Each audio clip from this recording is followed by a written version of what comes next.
con Jesús López Almejo, profesor de Relaciones Internacionales, quien amablemente nos ha estado esperando ya por un largo tiempo para entrar con sus opiniones sin censura. Jesús, te mando un abrazo, ¿cómo te va? Hola Vicente y el equipo de Sin Censura, muy buenos días, pues contento de que ya se llegó el viernes de análisis internacional. Así es, mi querido Jesús, y precisamente hablemos de la geopolítica del petróleo y del coronavirus. Me parece extraño hasta decirlo, el coronavirus, pero bueno, la geopolítica del petróleo y el coronavirus, ¿qué es lo que ocupa al mundo en estos momentos, Jesús? Así es, estimado Vicente. Mira, voy a empezar por lo segundo para terminar la reflexión con lo primero. Es decir, primero el avance del coronavirus en el mundo y luego empezamos cómo esto está impactando y cómo sigue o cómo va a impactar todavía aún más pues el tema del petróleo. Mira, ya tenemos casi 3 millones de personas contagiadas, confirmadas de coronavirus alrededor del mundo. Y uno podría pensar que, pues, un mundo que tiene 7.200 millones de personas, 3 millones es insignificante. Sin embargo, ya tenemos cerca de 200.000 muertes también confirmadas por coronavirus. Y el tema con esto es que los países más afectados tienen dos características o que son países potencias mundiales o superpotencias, como es el caso de Estados Unidos, China, Italia, Francia, Reino Unido. O sea, estamos hablando de esos países los más afectados en donde se concentra el poder mundial en términos militares, económicos, financieros, y que también tienen el mayor alcance geopolítico en términos de sus decisiones. Y por otro lado, estamos hablando también que sus poblaciones son las que más se movilizan alrededor del mundo. Mira, por ejemplo, Estados Unidos en realidad tiene una cosa que me preocupa mucho, medio apocalíptica, porque se combinan dos aspectos. Primero, es el país con el mayor número de contagios de COVID-19 por mucho. Por mucho, Estados Unidos tiene solo 870,000 contagios a la cuarta semana de abril del 2020, que es tú juntas a Italia, España, Francia y Reino Unido, los que le siguen, pues aún Estados Unidos lo sigue superando y eso es un escandalazo. Ya tiene 50,000 muertes, Vicente. Y esto, bueno, ¿por qué decía yo que tiene un escenario medio apocalíptico? Por la simple y sencilla razón de que a pesar de que está descontrolado el COVID, a pesar de que su sistema de salud pública está rebasado, a pesar de que Donald Trump en cada vespertina, además de que descalifica a los periodistas que lo cuestionan y no tiene respuestas o tiene respuestas muy simplistas que posteriormente sus epidemiólogos tienen que salir a desmentir, ha iniciado una campaña a la cual ya se han sumado algunos gobernadores republicanos de relajar la cuarentena y de volver a reabrir, digamos, en algunos estados, de reabrir los negocios. Y esto implica un riesgo tremendo, decía yo, de un capitalismo apocalíptico, en el sentido, Vicente, sin sonar alarmista y sin sonar amarillista, en el sentido de que los países en Europa, por ejemplo, Italia, que tiene 193,000 contagiados y 26,000 muertes, o España, que tiene 220,000 contagios y 23,000 muertes, y Francia, que tiene 120,000 y 22,000 muertes, están, que lo tienen más controlado que Estados Unidos, están pensando medidas estratégicas de regreso a la actividad normal de forma escalonada y de forma paulatina, pero en el mediano y en el largo plazo, en donde el mediano plazo sería dentro de mes y medio, es decir, para el mes de junio, y algunos otros incluso hasta septiembre del 2020. Pero me llama mucho la atención que la superpotencia, Estados Unidos, que no tiene controlado nada, que por el contrario tiene un ritmo de contagios al día de 20,000 personas, se empeñen en decir que buena parte de la población, generalmente de orientación republicana, uno, que Jesús es la vacuna, dejándole todo, digamos, al ámbito religioso, y dos, que ellos tienen el derecho de contagiarse y que en su derecho, pues los dejen contagiarse, pero que les dejen trabajar. Lo que me parece muy peligroso porque, Vicente, de este porcentaje de muertes, 50,000 muertes, que no lo había logrado ninguna guerra en contra de Estados Unidos desde la guerra de Corea entre 1950 y 1953. Bueno, pues un alto porcentaje de este número de muertos, 50,000 muertos, son de origen afro y de origen hispano. y de otras poblaciones vulnerables en Estados Unidos. Entonces, si tenemos que los países más globalizados del mundo, por un lado, pero además hay otro tipo de perfiles, países que se les conoce como potencias regionales, como Irán, que ya tiene casi 90,000 contagios y 5,500 muertes, o Brasil. Brasil está haciendo todo un escándalo porque además Bolsonaro sigue al estilo Trump, pero creo que todavía más radical. Bolsonaro sale a actos públicos,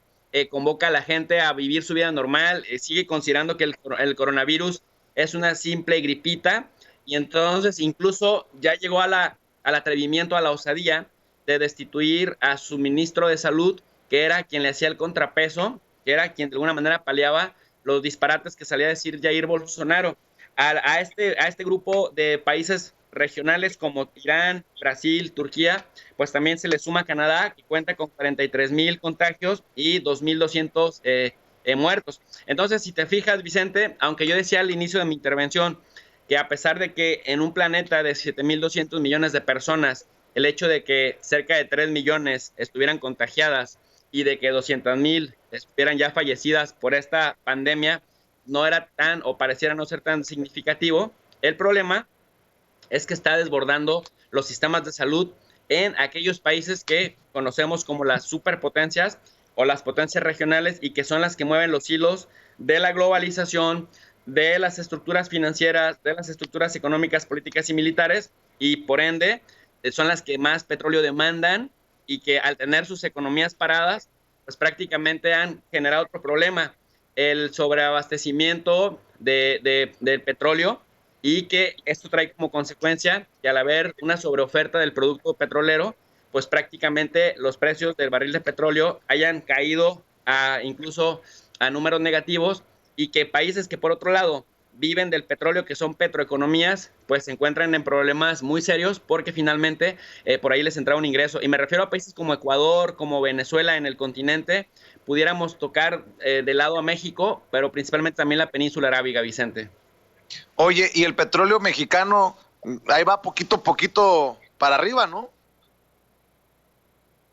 Así es, y va a ir para arriba, Vicente, porque recordemos también que lo que habíamos mencionado la semana pasada, que el tema de los mercados de futuros es que hay compradores y vendedores que establecen en el mediano y largo plazo, por así convenir a los intereses de ambos, una especie de cobertura para poder vender o comprar barriles de petróleo a cierto precio, independientemente de cómo se muevan en el mercado. Pero en la bolsa de materias primas de Nueva York, Vicente tiene este know-how de que cuando se vencen los contratos, prácticamente en físico te hablan a ti, comprador, para decirte, oye, lo que tú compraste te lo tenemos que depositar, tú dinos en dónde. Está un almacén gigantesco en Oklahoma, en el cual se almacenan hasta 75 millones de barriles de petróleo,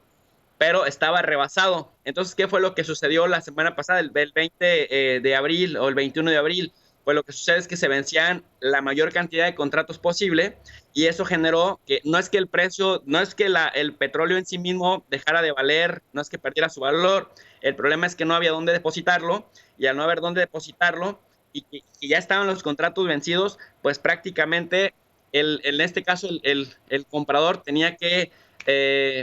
buscar en dónde almacenarlo, y el vendedor pagaba incluso porque se los almacenaran. Entonces, yo decía también que el petróleo Brent, el que se cotiza en el Mar del Norte, en Europa, era básicamente un índice que se ha mantenido más o menos alrededor de $26, pero tenemos un riesgo, y por eso me interesaba hablar contigo acerca de la geopolítica del coronavirus y del petróleo, porque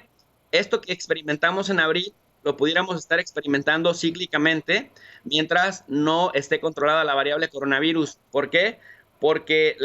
digamos, el coronavirus, la pandemia, nos tiene a las diferentes economías, sobre todo a las economías, a las 20 economías más importantes del mundo, paralizadas, y esto por supuesto que disminuye la demanda del hidrocarburo, y al disminuir la demanda de hidrocarburo, pues cuando se venzan los contratos de futuros, sobre todo en el West Texas Intermediate Index, básicamente vamos a estar viendo los desplomes cíclicos, y en ese orden de ideas, pues sí, el descontrol de las economías por el impacto que esto genera en términos geopolíticos. Y yo le llamaba a Vicente también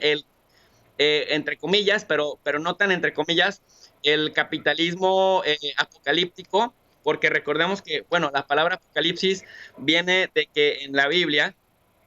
el libro del Apocalipsis describe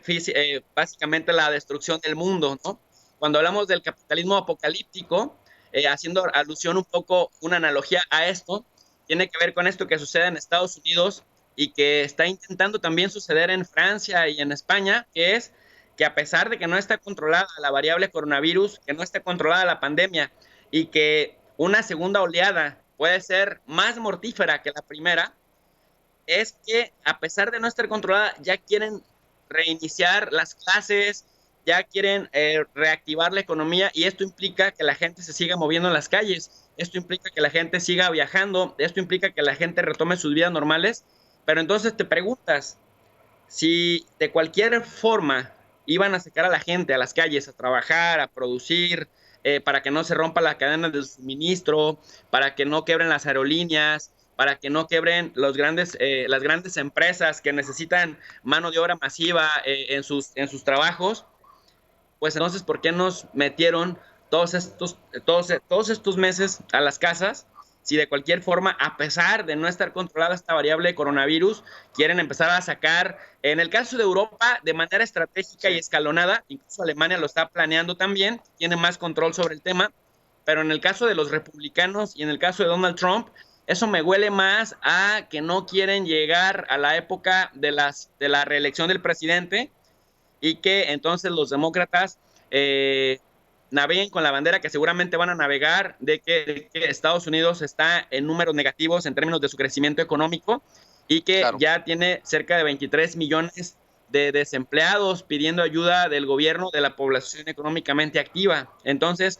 Donald Trump de lo que se quiere curar en salud es de que a pesar de la mortalidad del coronavirus en Estados Unidos, de la economía en bancarrota, y del desempleo en sus niveles históricos, quiere llegar a decir que está haciendo bien el trabajo para enfrentar la pandemia y que una prueba de ello Así es es. que por eso se tiene que salir a reactivar la economía y los demócratas van a decir lo Claro. contrario, lo van a ver como una crítica. Entonces, es un capitalismo apocalíptico porque nos puede llevar a un total descontrol que de por sí no se le sigue agarrando la pista, Vicente. Oye, Jesús, a ver.